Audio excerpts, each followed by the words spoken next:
This week in League. In a refreshing irony bomb, rockstar Amy is the first shark to take part in the grand final without drugs. Tyrone May fizzles in grand final as Craig Bellamy doesn't play two rat bags on the Storm's left side. State of Origin 2020 promises the highest quality series in history, as it's confirmed that no West Tigers players will take part. Plus, we look back at all the action from the 2020 NRL Grand Final. All that and more this week in League.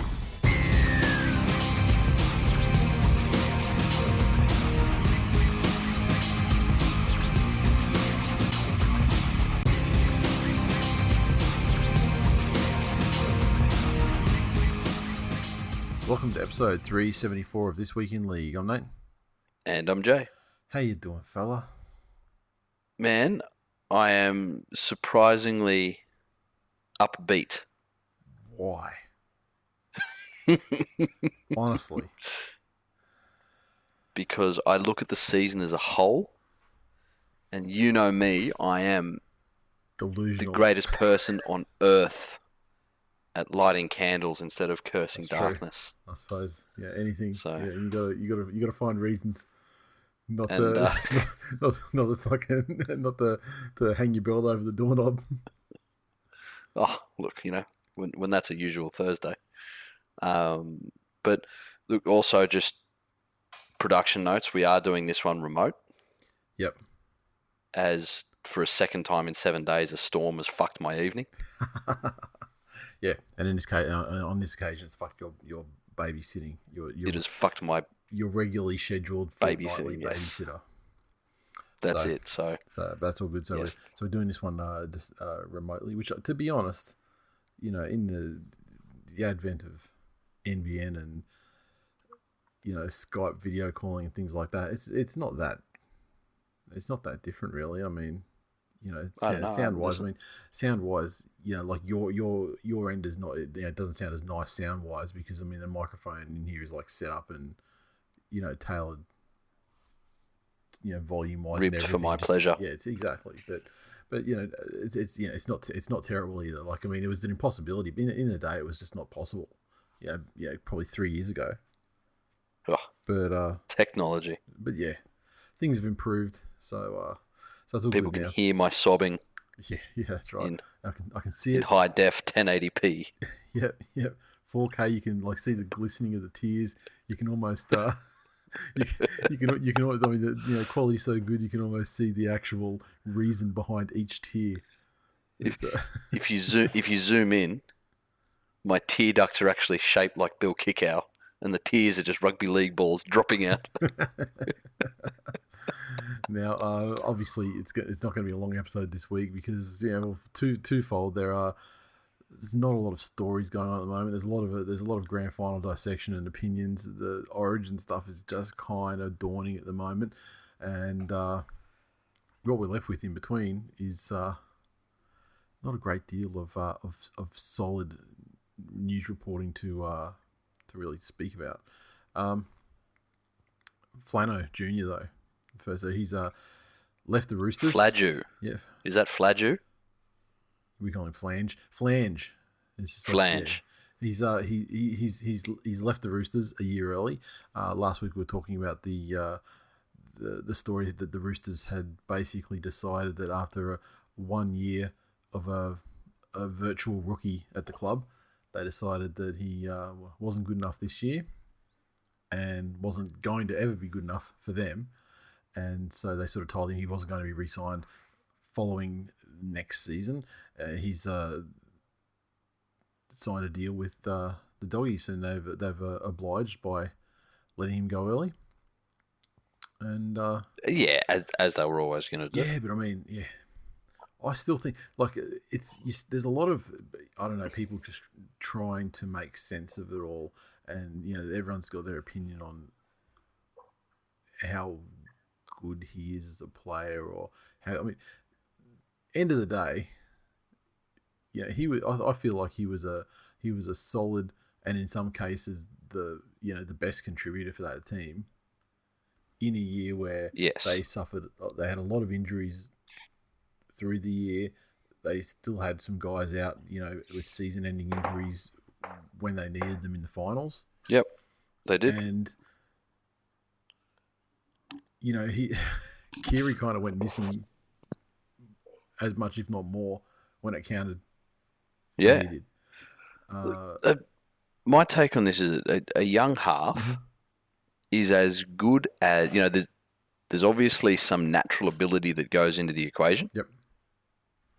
There's more so than that, I believe, how well he does under pressure. So, for example, Lachlan Lewis, he's one of those people who almost has that James Maloney-esque, and I remember, I'll paraphrase from Gus here, but he was speaking about the greatest thing about Maloney was that if he throws 100 terrible passes, he's still yelling for the ball for 101. He can do everything wrong, but each play is a new opportunity for him. Yeah. Whereas Lachlan Lewis had that. I think Flanagan performed relatively well under pressure most of the time. He executed a game plan from what I saw, as well as I think anyone could really expect probably a rookie to do so. Yep. The story that I've heard that makes the most sense, and this goes under the old adage of the simplest explanation is probably the right one, is that the Roosters need to manage their salary cap very carefully. Yeah. Oh fuck! I just heard all the groans and giggles from the future as people heard me say that. But they need to manage their salary cap very carefully. His position is one that they have a lot of depth in. Yeah, in terms of people coming through. Yeah, and in terms of depth, it's not it's not as much of a gaping chasm of like for like. Yeah. As it was. I mean, like obviously going from Cooper Cronk to a guy who's practically a rookie is a massive difference in terms of leadership and everything. Plus, the inherent abilities and maximum potential abilities of the two players. But when you're comparing Flanagan though to Lachlan Lamb, who played some games this year, and then Sam Walker, who's apparently in quotes a teen sensation, teen prodigy, whatever you want to call him. That's it.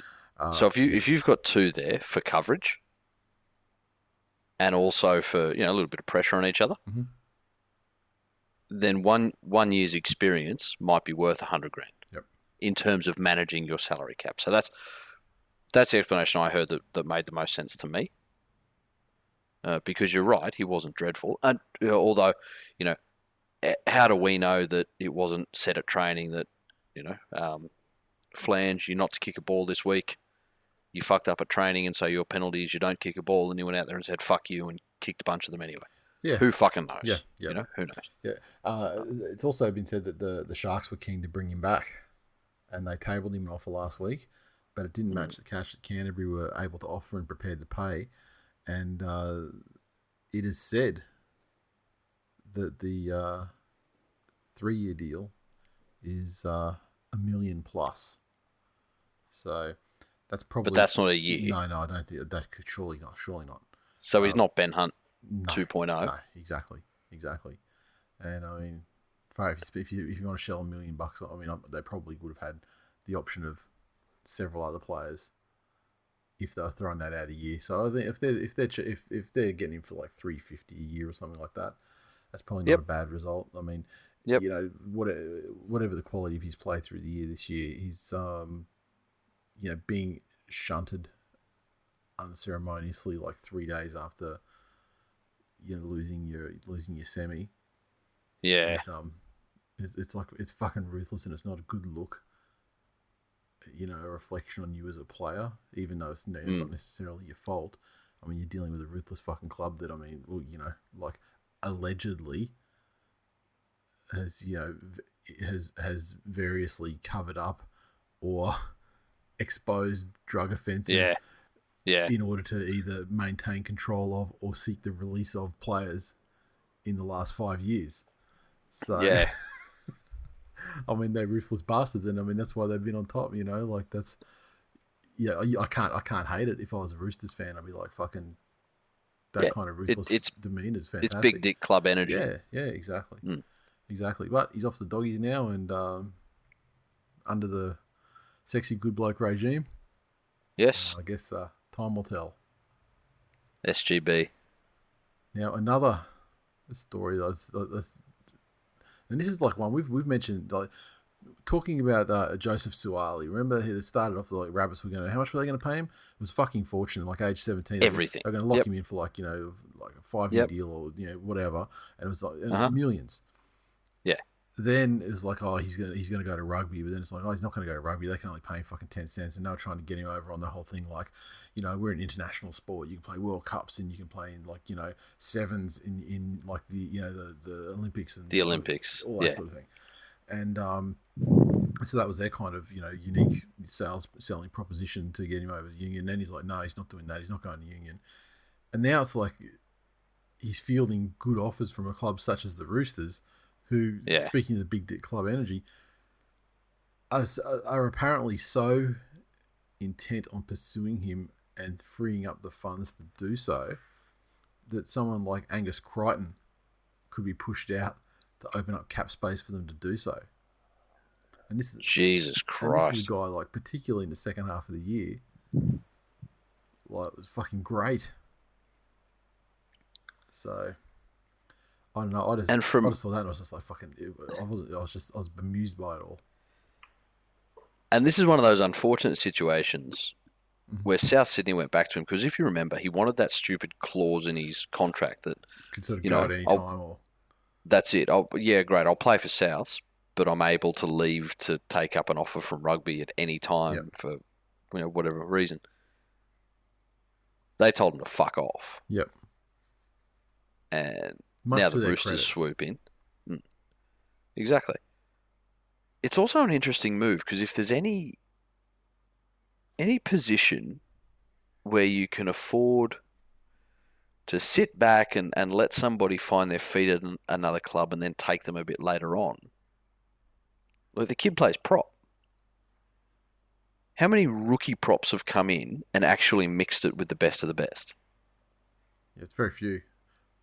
Like you can look at halves, you can look at wingers and centres, and obviously fullbacks. All those positions where speed and agility are great attributes. But those guys going up against seasoned veterans in the middle don't tend to have amazing first seasons where they get over their opposition every week.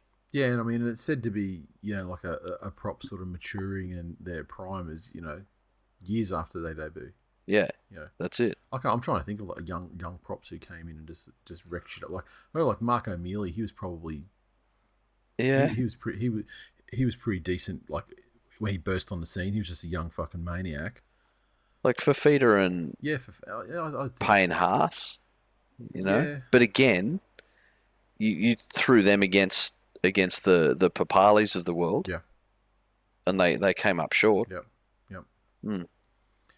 Interesting move, Roosters. And maybe this Crichton thing is also a part of just freeing up some salary cap, not just for this for Suwali, but also because they've got guys like they've got back rowers like Verrills and Radley and guys like that to come back in that did their ACLs through the year, and presumably someone like Radley or Verrills will have to take care of Jake Friend eventually. I mean, he can't be too long for this world. Not at all. But fuck. What about Cordner? Yeah, I mean, there's no. Like he'd have to be on decent coin. He would be on decent coin, and like he's not. But he seems to have crossed that Roosters threshold. Like there's that Roosters threshold. The Fitzgibbon Orbison. That's it. Yeah, where we'll shunt you. Yeah, we'll shunt you at a moment's notice, or protect you mercilessly. Yeah. The club that poor old Sean Kenny-Dowell thought he was a part of. Yeah. Yeah. The thing is about Cordner is that I think if they want to protect him, they need to conjure up a great coaching staff job and get him groomed to become a head coach. Yeah. Sooner rather than later, because I mean, that guy. He's out of nearly every other player in the league at the moment.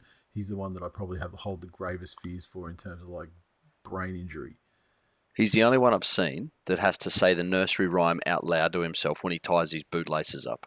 and I mean he's achieved a lot in the game. He achieved everything you can achieve. But I would not be sad if he just said, "Look, some things are more fucking important." Like, for example, my quality of life for the next fucking 50 years after my rugby league career is finished, and maybe take the safer option. Yeah.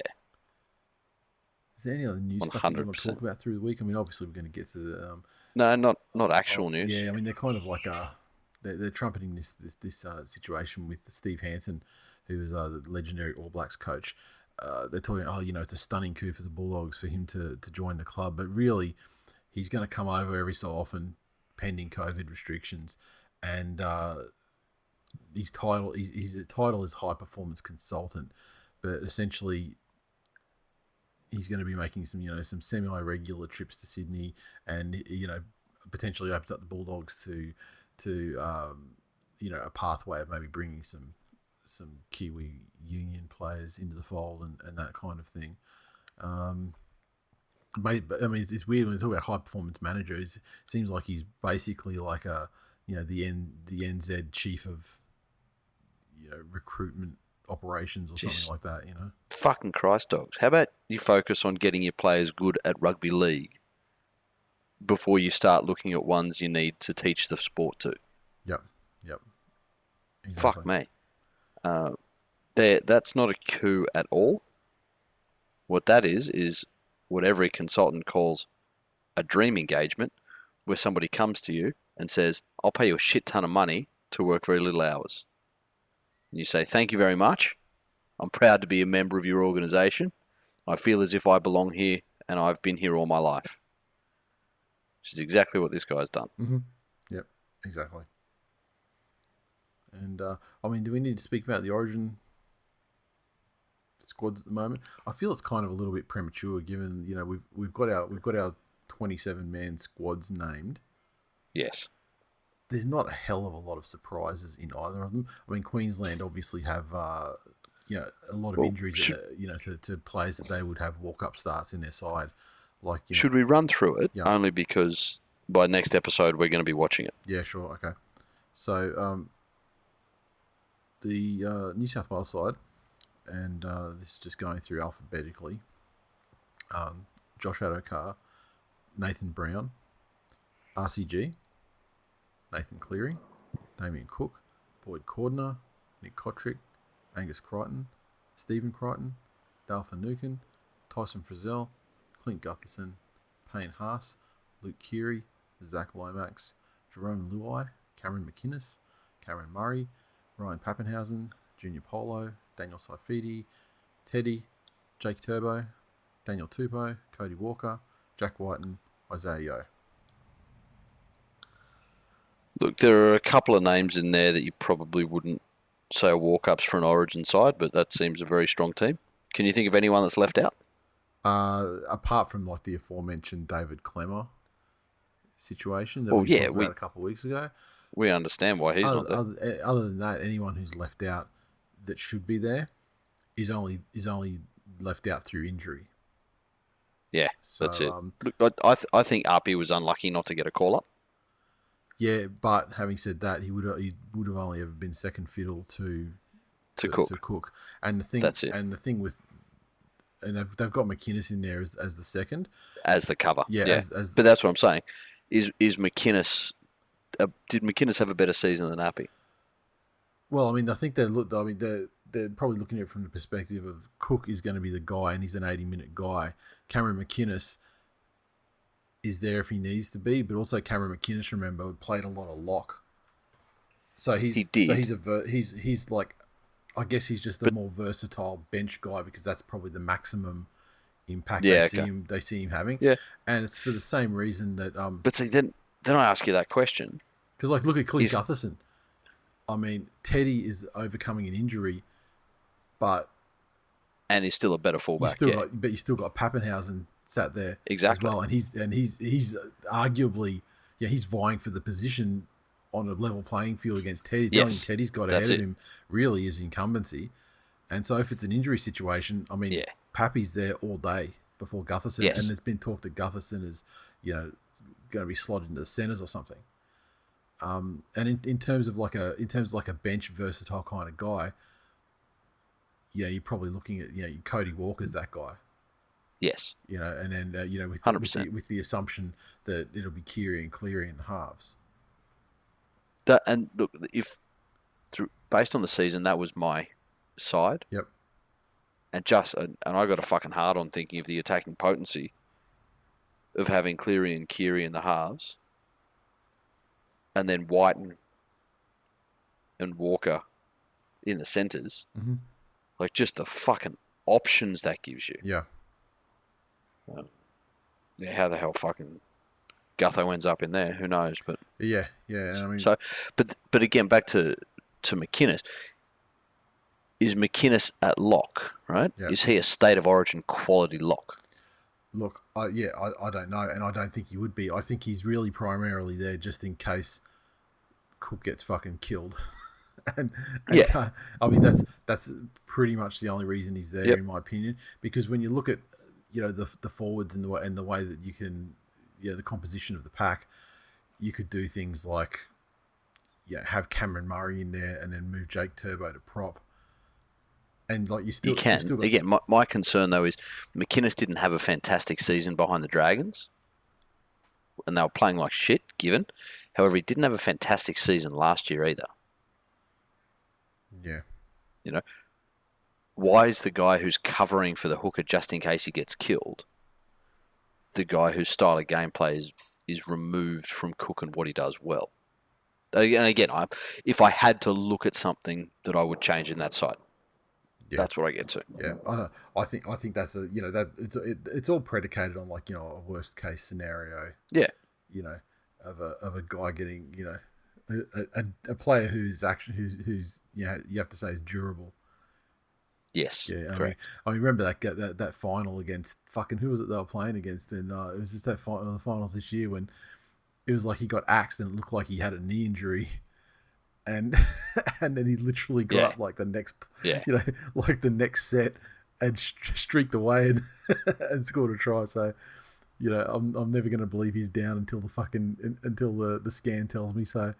The Queensland 27-man squad, obviously a lot of injuries in there with Callum Ponga, David Fafita, Cole Felt, Dylan Napa, and more out. Alphabetically again, Jai Arrow, AJ Bramstone, Fodawaker, Philip Sammy, Edric Lee, Heimel Hunt, Val Holmes, Cohen Hess, Xavier Coates, Pat Carrigan, Ben Hunt, Josh Kerr, Harry Grant, DCE, Jake Friend, Lindsay Collins, Jaden Sewer, Corey Allen, Dane Gagai, Dynamis Louis, Josh Papali, Kurt Capewell, Tino Fasamalui, Branko Lee, Cameron Munster, Christian Welch, Felice Kafusi, obviously a big chunk of Storms being added following the grand final. Yep.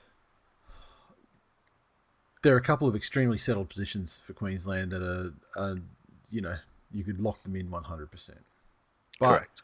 It's their forwards have this massive sort of injury affected nature to them, but they also have a lot of guys who've had great fucking unheralded guys who had great seasons, and young guys who are coming the fuck up, like Tino from the Storm, for example. Yes, fucking great. Dynamis Louis, you would never think about his mentioning his name, state of origin, but then you're like, he was fucking great this season. Yep. Fodawaker. Yeah, and then you throw in there the Papalis and and the ones the guys and Wanda Sykes. Yeah, the guys that are there already. Yeah, but it's when you look at the backs though. Yeah, that's where they've got some serious problems. I mean, presumably, Bramson will be the fullback at the expense of Callum Ponga, who's injured. Val Holmes, I think he's suspended for game 1 of the Origin, so he's not available. So when you look at that, you've got. What have you got? You got Edric Lee, Philip Sammy, Heimel Hunt, Xavier Coates. I'm just looking at centers, wingers, fullback contenders. Yeah, Corey Allen, Gagai. Gagai's obviously got a spot nailed down. Yep. Branko Lee. I mean, that list of guys that I just mentioned is not a fucking imposing 1, 2, 3, 4, 5 for state of origin level, It's let not. alone club level. They're all guys who had, game breaking or game winning moments during the year, and some decent highlight reel type moments. But going to be very interesting to see how they go in the cauldron that is Origin. Yep. There's, I think if New South Wales can really get in their heads, and that's where I really hope that Cody Walker is in the starting side. Yeah, and the thing is, well, New South Wales, I mean, when you look at the cattle that they have on offer there that they can put into their back line for Queensland, New South Wales just has to match their forwards. Yeah. At worst, if they just have to match them, they don't have to roll them. They just have to match them, and then guys like Cook and Cleary and Keary and Walker and Whiten, I mean, those guys aren't like guys that had like a fucking highlight reel moment once in the season or something. I mean, they're guys that fucking did that shit week in, week out. Yeah, that's and it. And they're just going to absolutely fucking destroy those guys. So basically, State of Origin will continue #Yeary of Cleary. Yeah. Yeary of Cleary's dead, man. It's not. It's over. How's it dead? It's so. How's it dead? It's so dead. 17 in a row. It's so dead. That minor premiers. An embarrassing performance in the grand final. See, practically lost his team in the grand final, but for the fact that there was someone else in this team that tried to lose it for them more. You know what? I feel sorry for you that the young man out there and making mistakes and learning lessons is the object of ridicule. I'm not ridiculing it. I was just merely stating the facts. No, that's ridicule. No, I don't. I've got there's no malice behind it. That's just cold analysis. I don't know. It doesn't make me feel. It doesn't make me feel good to say it. I mean, he said it himself, but it doesn't make me feel good to repeat it. But the Yeary is still going. The year didn't end, and it is the Yeary of Cleary. That's just cold hard facts. The hashtag has ended. Well, the Yeary continues by his own hand. The year 2020 continues, and the hashtag ended the moment that he fucking walked down the tunnel at 7 p.m. last Sunday night and it's still the Yeary of Cleary. Ate a fucking bat on the way out of the tunnel. And look, I'm on this because any love from the Origin, and I'm sure that Yeary of Cleary is about to take off. No, it's Yeary of Cleary, and I'm bashing through the pain on this because I read in the game comments for the grand final, and I'm fucking scared that it'll happen. Is all of these absolute shit cunts are going to vote for it as hashtag of the year just so I have to read it out and relive everything that happened the other night in the fucking Twillies. Yeah. So I'm leaning into it hard while there is and still loving the Yeary of Cleary. While I would, So what you're doing is you're basically consigning it to defeat in the... No. I'm reclaiming it. I'm taking it back. Yeah. Yeah, I don't think it can't be used against us. I don't think you got a lot of choice in the matter, to be honest. I'll tell you what though, if nothing else, it's certainly created some interesting narratives about like an interesting betting market, because there's so many reasons about why people would vote for it, against it, for something else. And don't make me read it out. Fuck. Can't.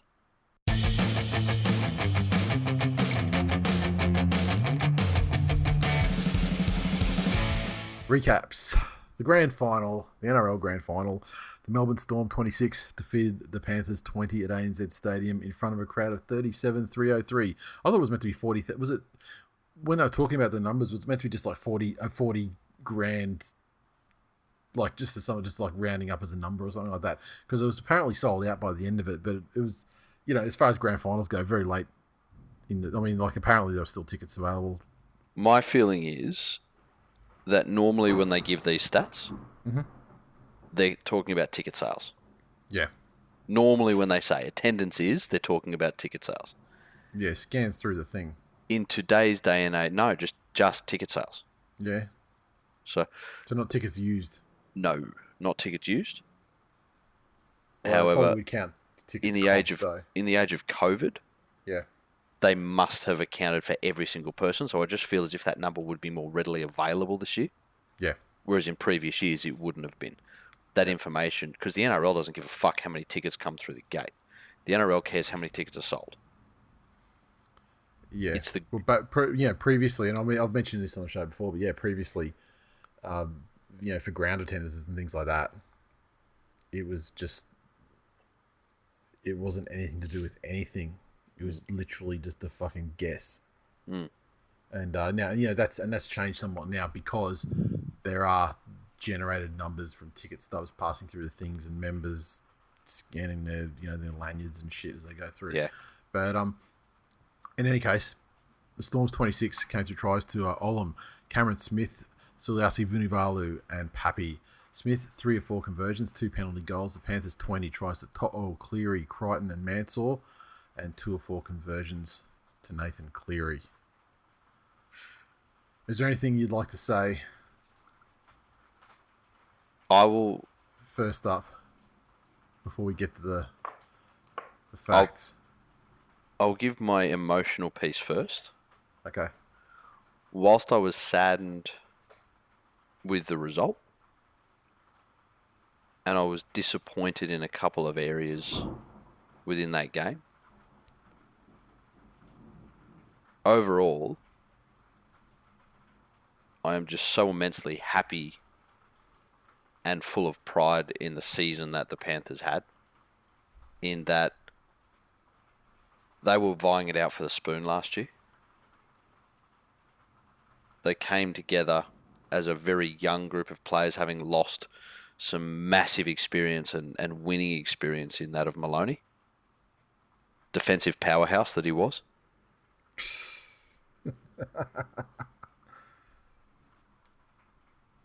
And they had injury troubles throughout the year.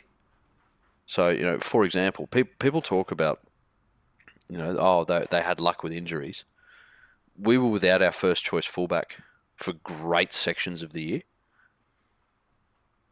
And young Caleb Aikens. Yeah, the difference between your first was choice and your second choice fullback is about fucking $5 million though. Yeah, but it's about Caleb Aikens. It's about cohesion. Who is departing the club beginning next year and will be a wonderful get. What's he going? I think he's going to the Cowboys. Is it the Cowboys? Yeah. Anyway, I don't know. He's a terrible loss though. It's not Penrith, so fuck him. We were without Jerome Luai for massive parts of the year. We were without Nathan Cleary for stretches this year after TikTok gate. But for them to come together and put on 17 wins in a row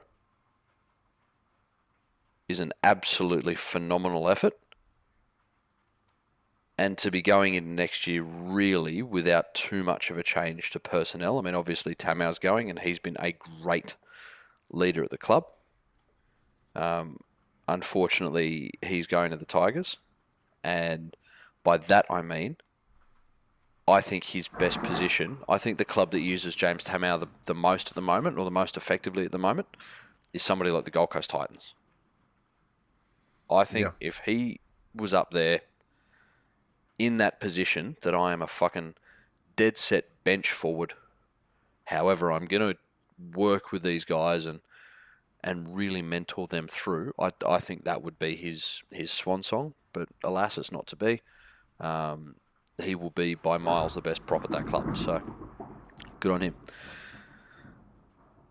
This feels extra emotional because, I don't know if it's coming through the microphones, but just the fucking thunder cracking and pissing rain that's going on at the moment. Yeah, that's actually my heart that you're hearing through the microphone.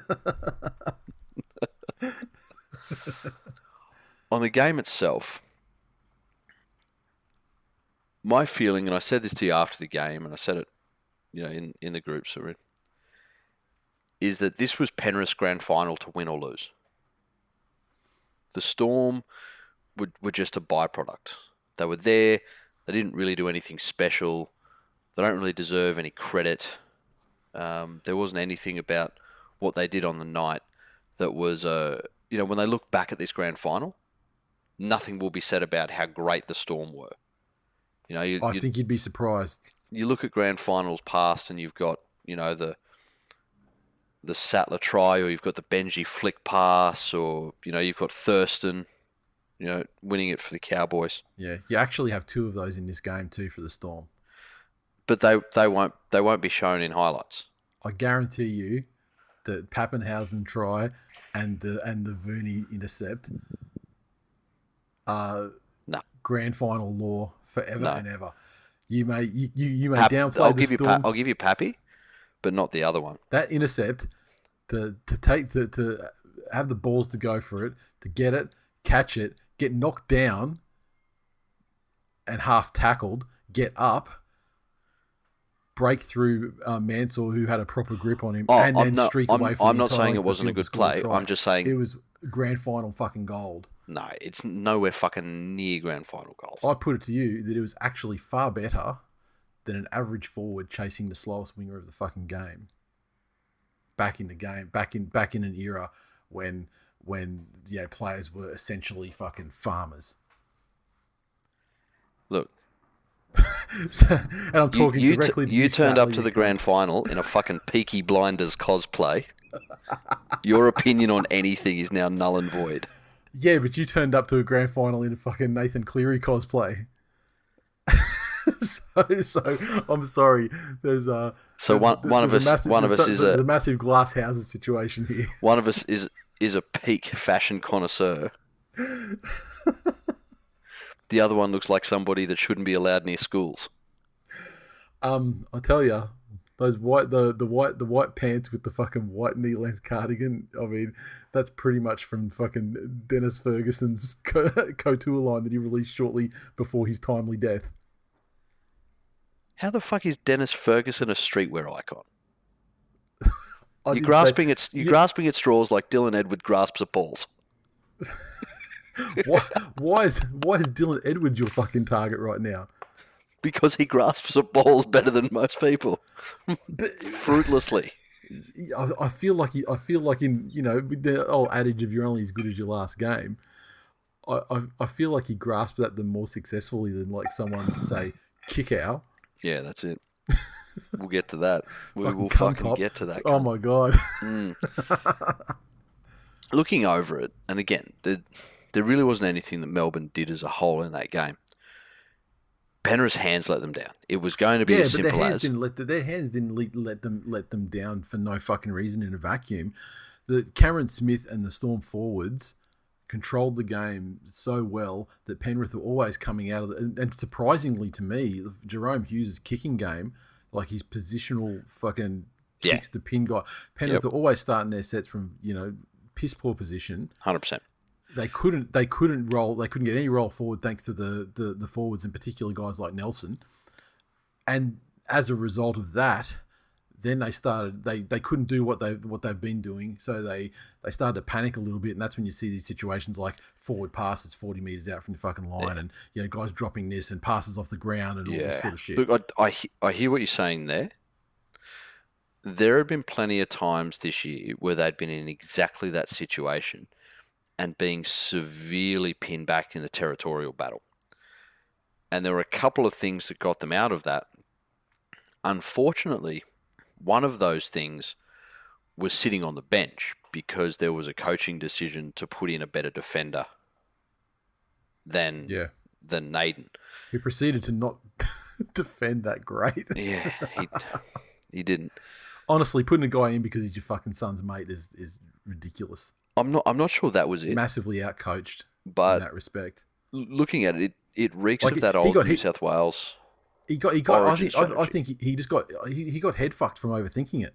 Yeah, he did. Go with your winning combination. Don't worry about what the other guy's doing. Go with the thing that fucking got you all these wins. But it also wasn't the fact that Penrith's defence had been the issue. Yeah, exactly. Their defense had been rock solid all year. There had been one or two times when Naden had brain snaps, but he was by far, not the worst defensive reading centre that you'd come across in the competition. No, and yeah. But I mean, what it showed me was when he came on, he initially started making those 2 or 3 tackle bust runs that he made, gaining easily, 15 metres and setting up for the next play. That's what we missed on that side of the field. The other thing, in terms of the Panthers being young, it doesn't occur to them to switch up the person. And by that I mean, Melbourne did an absolutely stellar job of putting pressure on Cleary's kicks. So he had no time in the world. No fucking time. And so he just resorted to booting it instead of any sort of thought of placement or longevity over height or where it was going or where his chases were. Back to the old midfield bomb Cleary. Exactly. There wasn't the thought of, well, okay, if the pressure's coming, let's switch it up. Romy doesn't have the long kicking game that Cleary does. But I'll tell you what, if you've got everyone of that side of the field on board, that the kick's coming, a low fucking Adam Reynolds style punching, driving kick with a fantastic chase behind it can be just as effective. I know I'm talking about here the deficiencies in thought process on the biggest stage, but it was there that the youth of the Panthers showed through. When the Storm really started applying the screws, that was when the Panthers fell apart mentally, I feel, and started doing those stupid self-destructive things. I'm not sure why Kickout was left on the field for as long as he was. Well, this is the thing. I mean, this is when I talk about Cleary being massively out-coached. It's just these mystifying things, like mystifying thing number one we spoke about already, like putting May in there instead of Naden, who's been fucking great all year. Yep. So because it's not a surprise anymore. Yeah, and what you're doing there is saying you don't have faith in Naden. Yeah. To do the job that he's done all year. Yeah. But then you get Kickout, who's like fucking penalties and drop balls and shit. Yeah. Deep in a hole in the first half. But you're showing maximum faith in him when he's losing you the fucking game, when I'm sure that you could put fucking Kurt Capewell in there and he'd just do his fucking job. Yeah. And not, obviously, you don't get that, the decoy value and the options, going to the left like that. But fuck it, you just need some solidity. Yes, that's it. That's it. And so that's what I mean. If you look over that game, Penrith completed at 67%. That's a grand final. Mm-hmm. And that tells you everything you need to know in that first stat. The fact that the scoreline was as close as it was goes to what a missed opportunity it was. And I know that, they it also goes came to the home fact with that, you were given a try that wasn't a try. The rest of the points were scored against 12 or 11 men. The game was far less close than the scoreline indicated. And it's almost fucking mind blowing that there was although there wasn't a chance. I mean, the fact that you could sort of chuck it around and try and fucking and exactly that to me, globetrot it. That to me just reaffirms that Melbourne are the worst and least deserving premiers. That against such an abysmal side, completing at 67%, they could only eke out a 6-point win. Really, it's pathetic, and they should hang their head in shame. And I really hope Bellamy has all of their families docked by a couple of members. That's only deserved. I'm sure that they'll agree with you wholeheartedly while they're still drowning themselves in fucking champagne as we speak. I mean, certainly Munster and I assume Brandon Smith are still fucking deep in somewhere. In the Mad Monday. I mean, I feel it's great for Cam Munster. He's finally found a teammate that's willing to go.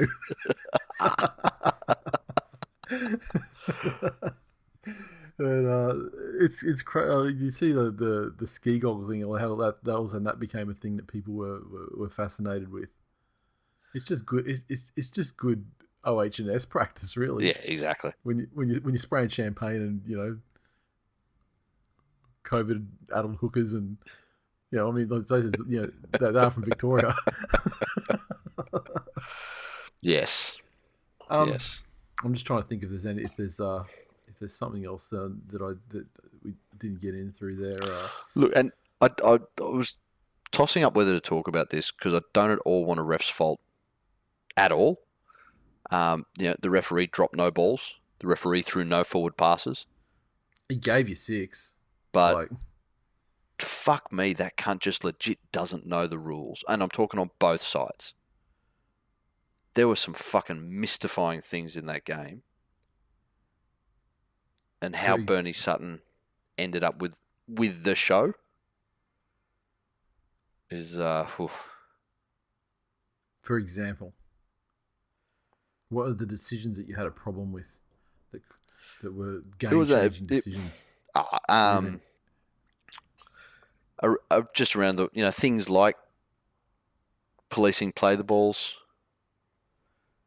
Things like when, like he's called 6 again and then stopped and gone back and blew a penalty after play had already continued. How many times in a game can play continue and they stop the game and go back? Yeah, I feel like it didn't happen as much as you think, honestly. Yeah. Honestly, I think that the worst decision in the game was the one that gave you guys 6 points. Oh, by far, because it was black and white. The obstruction. Yeah. Yeah, well, that wasn't a refereeing decision. That was a bunker decision. Well, I mean, Bunker's a referee. It's a video referee. No, I'm talking about Bernard Sutton. Bernard Sutton's got nothing to fucking do with it, man. It was Jared that was on the field. Oh, Jared, whatever. Fucking... See? Stop blaming the fucking... Why you got to bring his man's family into this? Fucking hell. I'm so used to going off at fucking Mr. 6 again. Yeah. Now, have you got any tweets of value? I mean, it's funny. Like even today, I sort of did the mailbag stuff for this episode, and so many people are just like, they treated the mailbag section like the comment section for the grand final, notwithstanding the fact that the grand final thread on Facebook had like 400 comments on it as well. Yeah, that's it. Ben said the Riff did not handle the pressure at all tonight. No. Our dear friend Carsten, who, if everyone doesn't know Carsten, get on Twitter or the Facebook group and say good day. NRL fan in Switzerland, but a Z German. In between hoarding Nazi gold and treasure. Yes. So when he was selecting a rugby league team, he picked the one that Cohen Hess plays for. So you take from that what you will. Nathan said, fucking Penrith beating themselves. Danny said, I hope Victoria gets another 8 weeks of lockdown thanks to those bunch of purple cheats. Yes, I said it. Eat a bag of dicks.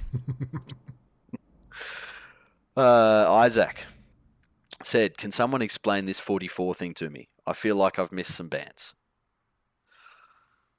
So as not to name anyone that might be offended, back in the days when NRL Twitter was in its infancy and there was probably less than 150 people that would get in every week and talk about games, the most refs faulting of all refs faulters, in fact the person who the phrase was coined after, was a Panthers fan, and he had a 44 at the end of his Twitter handle.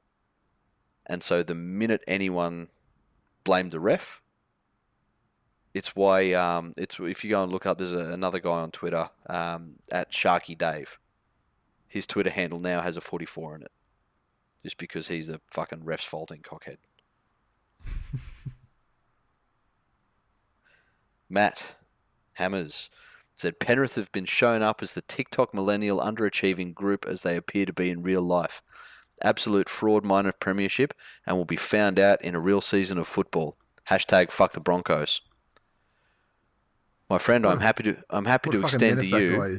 I'm happy to extend to you the same bet about where our teams will finish on the ladder next year. Publicly. Ben said they have to sort out that HIA rule. I don't think the purple cheats have had a normal interchange. I agree. Nothing to do with that game, though.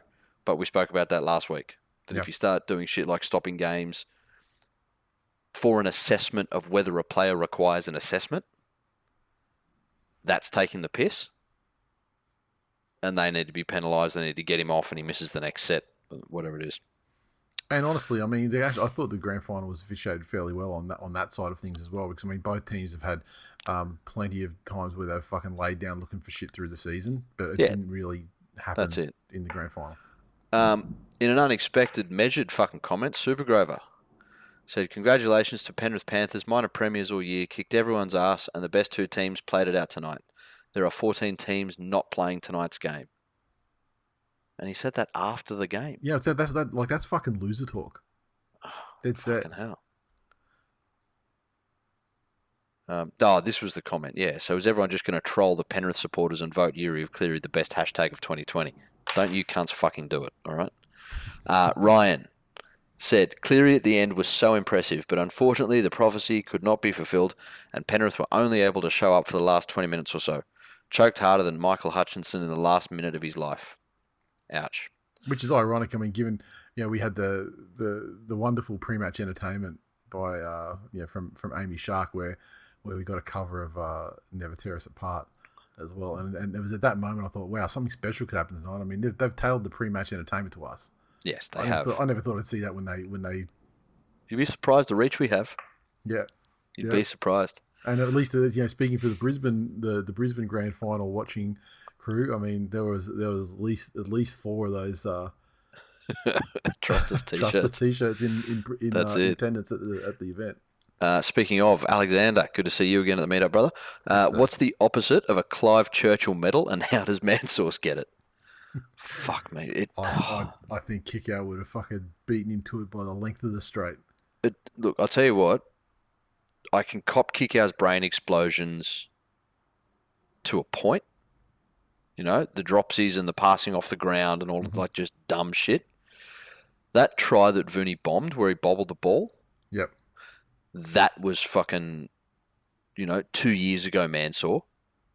Turning around and jogging back, forgetting that every other winger in the competition is bigger than you, faster than you, and stronger than you. And he's going to fucking jostle you out of position because you don't turn your head, you lazy cunt. The best Bailey in the world, Chris, said Penrith came up short. They were taught a lesson tonight. They'll be better for that. Bring on next year. Hashtag Yeary of Cleary. That's winners talk right there. Jason said, well, this game had it all. Penalty try, intercept try, a massive comeback, 2 sin bins. Congrats to the Storms. Commiserations to the Panthers. But they have a great young team that will be tough to beat for the next few years. Hashtag Yeary of Cleary. Hashtag Yeary of not this Yeary. Hashtag fuck the Broncos. John said, got to lose one to win one, as they say, puts the kids in good stead for the next season and the coming ones. Michael said, fuck all you cunts, purple pride, up the fucking Storms. Mitch said, the better team won.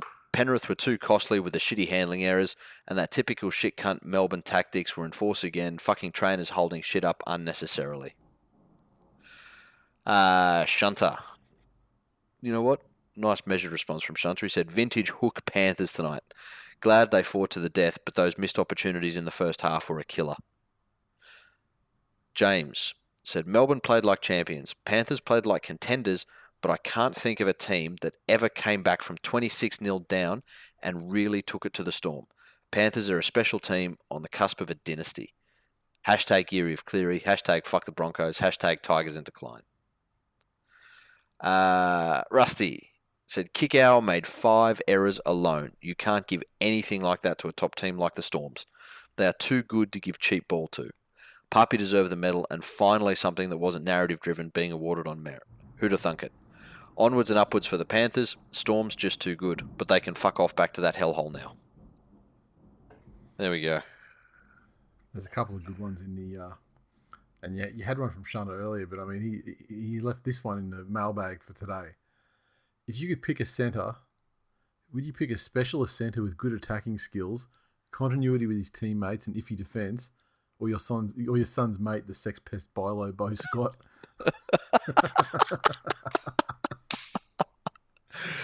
Yeah, yeah, and again, Tyrone May coming in as a super sub forward. Yeah, had some great moments. Had been fantastic all year. It's again, how fucking hard is it to understand that there are some threats in rugby league that are always going to be threats? Blinding fucking pace is always going to be a threat. Yep. If you are just stupidly quick, you will have a career. But the other thing in terms of the scope of a team is shit that's not expected.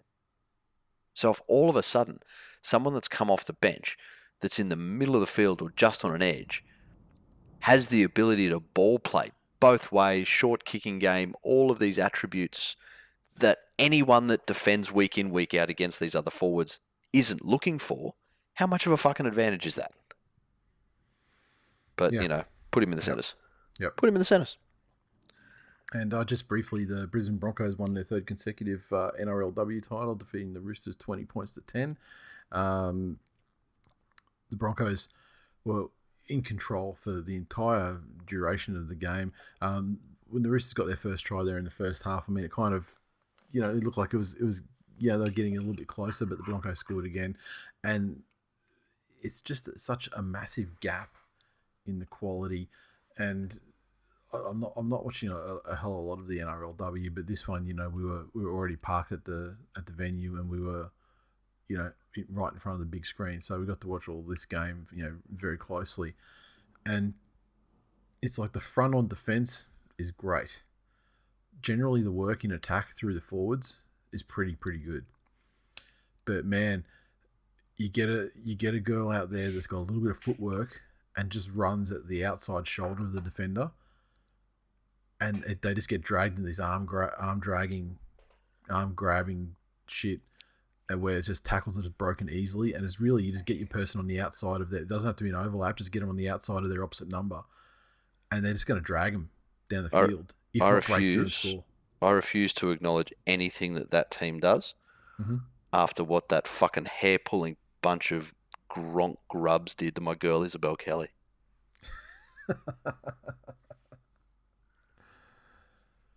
Well, that's worse than a spear tackle. Yeah, I don't know. She ducked her head into it. She ducked the ponytail into it. Backwards, yeah. She flicked her ponytail into her hands. She whipped her hair back and forth, fucking and right into it. Jesus fucking hell.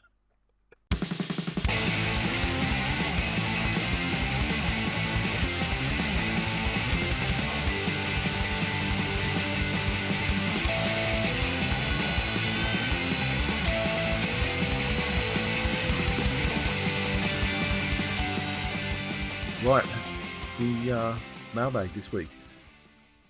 We did get a tremendous amount of mailbag content that was about the grand final, even though we had one of the all-time record length game threads for the grand final.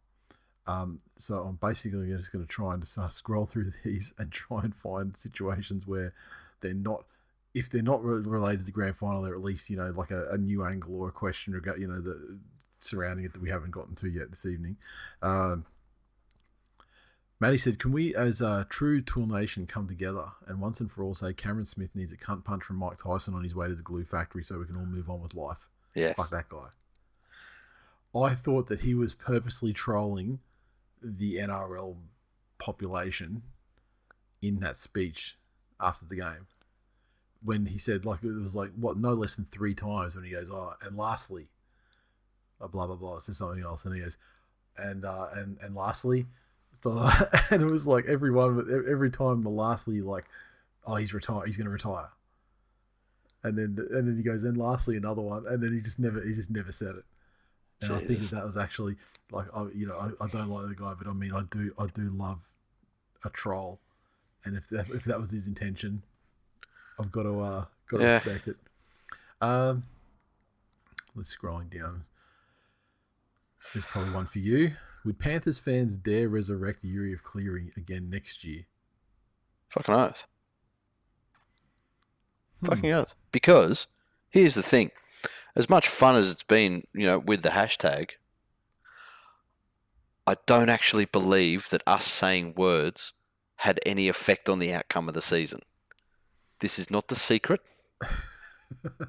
I don't have a vision board. Yeah, maybe that's what did it. And that's what cost you. Yeah. Exactly.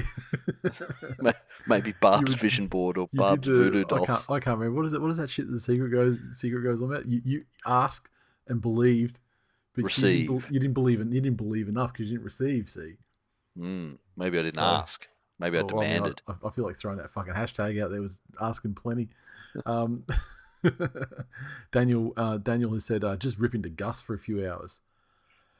Look, I can't speak with any real authority on how bad Gus was because we were in a pub situation and the sound's not great and you're really getting most of the vision. It was almost like watching the game, normally in terms of, without the commentary. Tell you what though, you just reminded me the greatest commentary that night was one of the guys at the meetup won $600 on the sports bet. So fucking well done to you, son. I feel like just about everybody sitting at our table cleaned up when they paid out Cameron Smith CCM early. Yeah, that's it. Alexander said, now that the season's over, can we please burn that knee-length cardigan? Oh, fucking hell. Taking You're not saying no. Taking fashion advice from you cunts is like taking diet advice from John Goodman.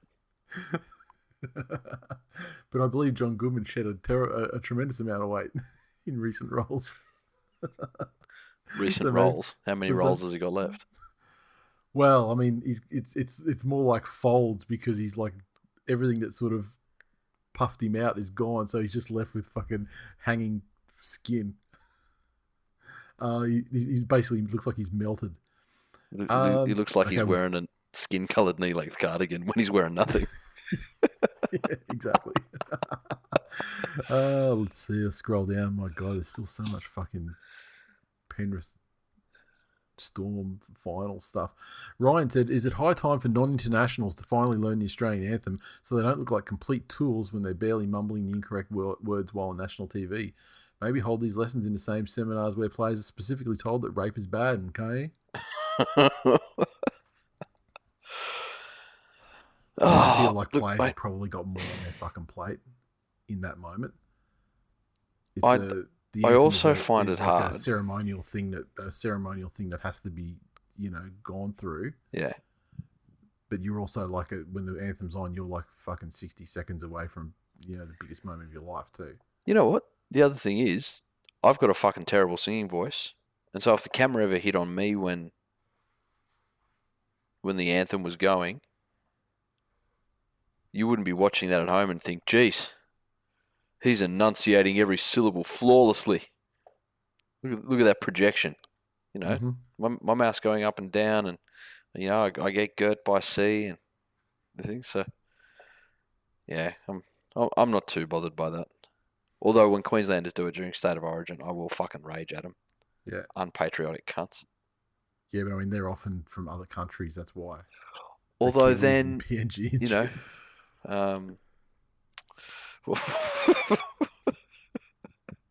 yes. Very good. Sam said, if the grand final was best of 3, like someone proposed earlier in the year, could Penrith bring in Maloney in game 2 to carry Cleary? Then maybe sign Pearce for game 3 when Nathan disappears completely. Oh, you sound like a Newcastle fan. If it was a best of 3, Penrith win that series comfortably. There's absolutely no evidence of that. Yeah. At all. Zero evidence. Well, yeah, unless just like there's zero evidence of anything that happens in the future. Well, so don't fucking say it then. Unless the only chance Penrith would have had to win that game, like a series of 3, was if they played like with halftime break in between each 40-minute half, and they played it straight. They played it straight up with 240 minutes of football. If we get to the stage where all we're allowed to say are things that are empirically true, you'd end up living in a fucking hole wearing white robes with a bunch of people following you saying your silence is so fucking profound because you'd never say another word in your life. Andrew, if the grand final was a TikTok video, would Nathan have performed? Yeah, I guess that's the problem. They're like 39 minutes too fucking long. that's it. Football. That's it. His try was enough of a highlight moment for TikTok. Yeah, Timmy said shout out to Sam for hosting the Sydney meetup, and a special mention to the GOAT Aaron for the supply of delicious beer. So Sam did hold a get together at his place, and he put out there on the Facebook group for Sydney based listeners to enjoy the game, and our multiple award winning friend Aaron had to work on the day, but he made sure he ran around beforehand and dropped a carton of beer off. Yeah, so that just like fucking champions. That's class. That's all Everyone's class. Champions. Josh said, "Here's a non-grand final discussion point. Thank fucking God. Last week, you mentioned how Storm fans would be likely to remember Captain Cuntox in a positive light as he's their captain and hence someone you basically have to like. Can you lads think of any club captains who the fans of the club couldn't fucking stand? As a Tigers fan, it fucking kills me to see Mbai selected week after week, regardless of any form issues or other options, just because he was made captain 2 minutes after walking into the club." I reckon that when Darius Boyd was captain, Broncos, I mean, Broncos have to take this up and say it's not for me to say, but that seems like something that would be possible. Yeah. But not often, I don't think. No. Look, the interesting thing with Cameron Smith, that cunt's treading perilously close to believing that rugby league is more about him than it is the fans. Like, little things he does, like sticking the finger up as he's walking up the tunnel the other night. Those sorts of things. Yep. Like, he's always going to be a polarizing figure. But that very quickly turns undecideds or neutrals off when he starts to, that he's the most important thing and it's his game and it's all about him. That shit doesn't wash here. Yeah, but I'll tell you something I do like, though, is I do like it when a player, like, say like Cameron Smith's being like, maligned increasingly by the league audience or whatever. But then I like it when, I hate it when they think that's not me and they act in a certain way like that's not the case. But when they actually accept that's them and then start trolling against it, I love that shit. So but that's not what he's doing at all. No, but I feel like that, that lastly, like that speech, I feel like that was like the signs that he's starting to think that way. But giving him credit is fucking fraught with danger. So let's just not. Look, I think all of your time playing Pokemon has led you to just look for imaginary things elsewhere in the world when they're not there. Yeah. So fuck him and fuck his legacy. I could show you my Pokedex and you can see they are actually there. Every one of them. Tipping. Okay, so I didn't get to organise the 1v1 battle at the end for 1 and 2. I knew who each of the guys tipped, and unfortunately, they tipped exactly the same team. They both successfully tipped the Storm, and they actually both successfully tipped the exact same margin as well. I couldn't fucking believe it when independently they both told me that, but that's why they were 1 and 2 in the competition. Yeah, okay. And from memory, I think they got it fucking right too. I think they had it at 6. It was either 6 or 8, so they were either bang on. Yep. Tip and margin, or very close. So JBB's our winner, 131 points. Second place, King Kong on 130. How good. We go 2 points back to a bit of a jam there with Mrs. Whistle, Warmus, Benny 89, East West Arabian Swamp Echidnas and Jangles, And then another point back to Kane and Matt, and Mike Corona rounds out our top 10 at 126. So 5 points from first to 10th. And I gained a ton of places in the last round because it seems a lot of tipsters believed the hype and didn't tip the storm. Ouch. So, yeah, and that is it. Full time for episode 374. Thanks for listening, everyone. As always, you can interact with us on Twitter. Follow at TWI League on Facebook, facebook.com/This Week in League. Our Facebook community lives at hashtag TWiL Nation. The direct link, facebook.com/groups/TWiL Nation.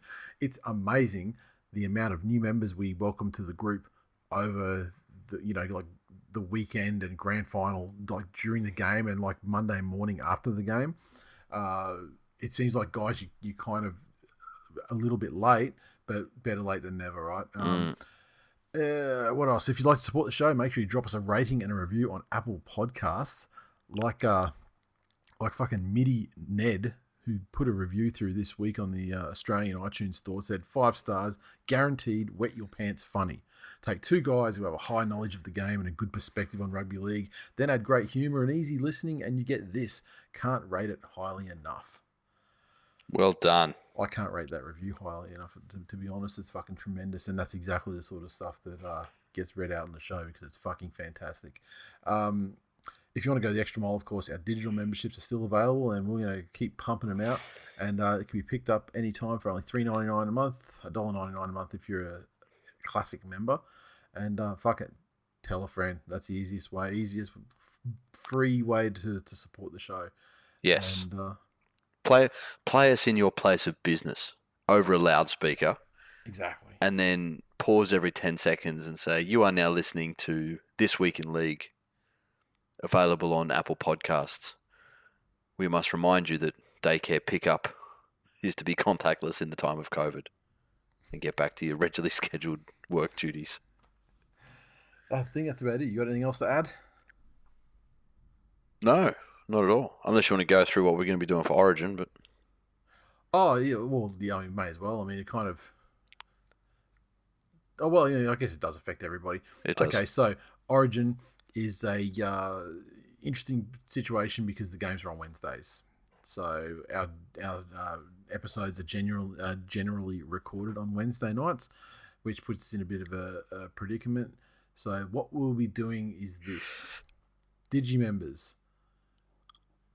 We've got to get some live game streams going for you guys. State of Origin games 1, 2, and 3 are going to be it. We will get some more details bedded down, and we'll sort out how we're going to do all this and provide the links to you guys. But on Wednesday, State of Origin game days, we will be sending you guys a link where you can catch the live stream of us basically just doing a show while Origin's on, talking about the game that's happening, talking about whatever other shit comes up, and immediately following the games, we'll be recording our Origin wrap-up episode. Yep. And which will probably sort of talk about the next game, coming up after that as well, I guess. Yep. And because they're just back to back this time, aren't they? They are. Yeah, so we'll probably record our episodes on Wednesday night, a little bit later than usual, but they'll be short. They'll only be one game, and then we'll talk about the potentiality of the next Origin game after that. Mm-hmm. And Digi members, you get a live stream one, and I think technically we'll be able to record it as well. So we do it with the Twillies and that, so we'll be able to do that as well. So we'll record it, and it'll go up as in the member-sodes as well for you guys if you can't join us live. But yeah, we'll be doing them live. And speaking of the Twillies, they'll be coming up after the week after Game 3 of the State of Origin series, and that'll be our last episode of the year. I think it'll be like close to fucking December, I think. Yeah. And we'll start doing, as we have done the last couple of years, we'll initially hit the Digi members up, and we'll start getting some short lists for our voting categories. The way, if you're new to the whole thing, the way the Twillies usually works is we'll have, for a position like where it's a single position on the field, like for example, fullback, we may have a ballot of 4 choices to vote for the fullback of the year. Yep. We usually throw 6 in there if it's a double position, like second row, center, winger, that sort of thing. And yeah, we'll work through and get the the ballot sorted out that is representative of what you guys want, and and then the votes will go up, sometime during the State of Origin series. Yep. And our TWiL episode will be the last episode of the year, and it'll happen after Origin. Nice. I think that just about covers everything. Fantastic. So on that note, see you next week. Later.